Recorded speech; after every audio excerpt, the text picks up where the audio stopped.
Were you just calling him out as you felt like you wanted to get that shot, or were you calling him out because you were able to continue from the eye poke? Yeah, it's like that. It's for the hand to be a champion, and the hand quick because the pocket the eye too, and the third too because the hand is the training partner. You couldn't script a crazier night than what went down at UFC Vegas 110. Tom Aspinall's teammate looked seconds away from victory, a clean first-round TKO over Waldo Cortez Acosta, until the referee stepped in, reviewed the footage, and dropped a bombshell. The knockout came right after an eye poke. The crowd went from roaring to stunned silence. Then, in one of the wildest turnarounds you'll ever see, the fight restarted, and within moments, Acosta came back and slept Aspinall's teammate with a brutal knockout of his own. From near defeat to pure redemption in under a minute, Acosta flipped the script and lit social media on fire. But the drama didn't stop there. Grabbing the mic in his post-fight interview, Acosta fired a shot straight at Tom Aspinall, saying he'd do him like his teammate. The heavyweight division just got another grudge brewing, and fans are already buzzing about whether Aspinall will answer the call. Hit that subscribe button and stay locked in with MMA Desk for all the latest fight news, reactions, and let's dive right in the video. Prochazka has a big decision to make about his future. After his win over Khalil Rountree at UFC 320, he really wanted to finish his trilogy with Alex Pereira for the light heavyweight belt. That makes sense because both men have split big fights, and everyone wants to see who truly comes out on top. Can you describe that? Why are you so emotional in that moment? It's so fascinating. It's not because I was so happy that Alex won or Ankalaev lose. I was so emotional because in that moment, I really realized, there is a potential third chance for me. But in a new interview, GZ said he might move down to middleweight if Pereira goes after the heavyweight title. He explained that making 205 pounds is easy for him and that he believes he can reach 185 with careful planning, smart dieting, and discipline. He knows his body well and thinks the cut is possible, even if it would be hard. Still, GG's dream is to bring the light heavyweight title back to the Czech Republic, where he is a big hero. The tricky part is timing. If Pereira leaves the division for a while, everything gets stuck. GG doesn't want to sit and wait for months. So he's weighing his options: stay at 205 and wait for Pereira, or drop to 185 and chase a new challenge right away. Either way, he is focused on greatness and wants to keep testing himself against the best. In the same conversation, GZ talked more about the weight cut itself. He said getting to 93 kilograms, which is 205 pounds, is not a problem. It's routine now, and he knows how to handle fight camps at that size. The question is whether he can get down to 84 kilograms or 185 pounds without losing his strength, speed, and gas tank. GG believes he can, but he also knows the difference between possible and smart. One thing you said after that fight, you said you have to evolve. And one thing that I saw in this last fight with Jamal Hill was evolution. The head movement and the counters were brilliant. There's one that he threw a punch, you slid slightly out of the way, landed a straight left, and then the right hook that dropped him. But it was so dynamic. Many fighters have tried to move down and ended up tired or flat on fight night. He understands that cutting too much water too fast can be risky. He also knows that eating too little for too long can make training worse and recovery slower. That's why he keeps saying he has to do it the right way, with the right team plan. He would not rush it or take a date he cannot meet safely. He would want enough time to adjust his body, test his diet, and train at the new weight. He keeps going back to his main goal. He wants a title, and he wants to represent the Czech people with pride. If middleweight is the right path to gold because Pereira is busy, he will take it.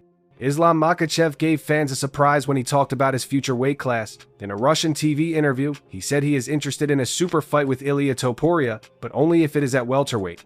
He explained that cutting down to 155 pounds, which is lightweight, has become very tough on his body. He does not want to torture himself anymore by dropping so much weight.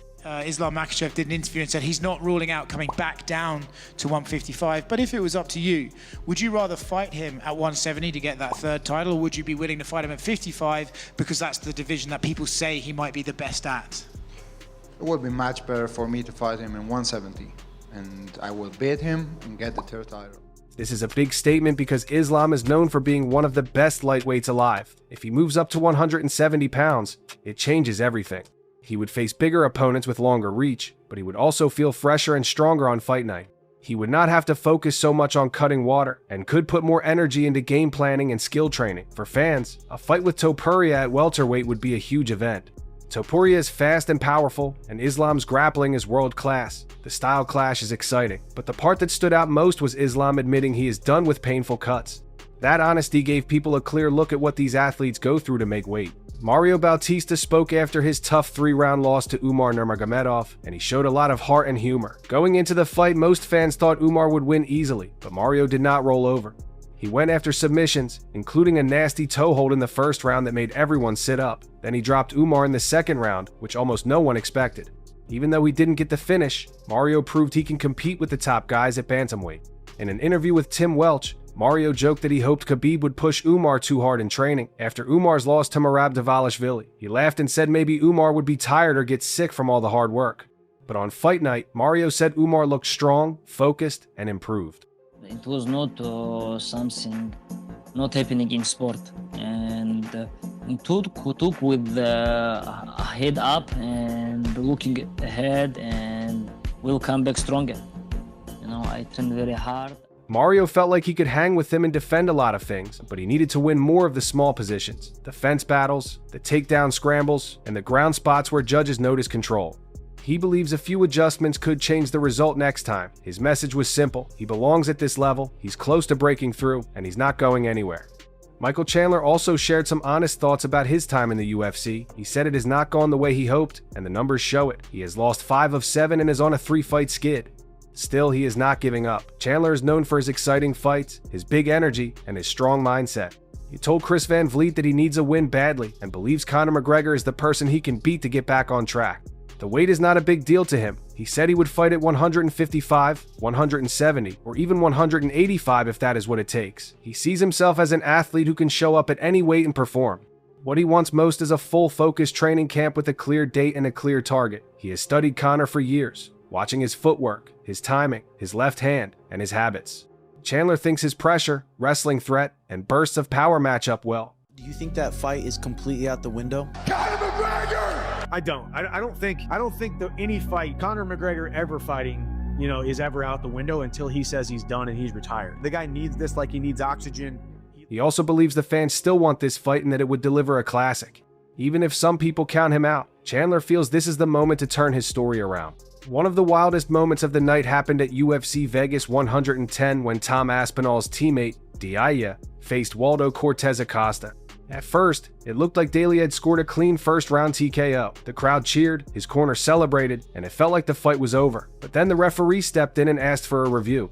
The replay showed that right before the finish, there had been an eye poke. Because of that foul, the original result could not stand. There was a pause while doctors checked Cortez Acosta. People waited, and you could feel the tension rise. Finally, the doctor said Waldo could continue, and the fight was restarted. The energy in the arena shifted from celebration to shock, and you could sense that both fighters had to quickly reset their minds. This kind of moment is very hard for a fighter who thought he had already won. He has to switch from celebrating to focusing again in seconds, and that is not easy. Right after the restart, the night took an even crazier turn. Waldo Cortez Acosta came forward with urgency, as if he knew he had one good chance to change everything. He landed a sharp, clean shot that found the target, and D'Elia fell. Suddenly, the man who had been celebrating a few minutes earlier was now on the canvas. The ref jumped in, and this time it was a real and final knockout. The arena exploded, but for a different reason. Commentators gasped, fans screamed, and social media blew up. People argued about what should have happened, if the review was fair, and how an eye poke can change a fight so fast. The psychology of the restart seemed to matter. Waldo looked angry, focused, and ready to swing, while D'Elia looked like he still had the first ending stuck in his head. It was a dramatic example of how small moments like a finger grazing an eye can flip an outcome. In less than a minute of action, the winner and loser swapped roles, and the whole story of the fight changed. Other fighters around the sport had strong reactions online. Iman Zahabi praised the way Waldo handled the eye poke and kept fighting. Kevin Holland, spelled as Kevin Vajo in some posts but clearly meant to be Holland, said he had never seen anything like it. You could not script that better if you tried. Dude, Tom looks so bad after that, I can't lie. But, there's different eye pokes in it. Terrence McKinney talked about how hard it is to continue after an eye poke because it messes with your vision and balance, yet Waldo still came back and got a huge knockout. Aljamain Sterling made a joke about an interim title shot while Tom Aspinall heals, and he teased that Waldo had found a way to break the eye poke curse, which is when fighters tend to lose after an accidental poke.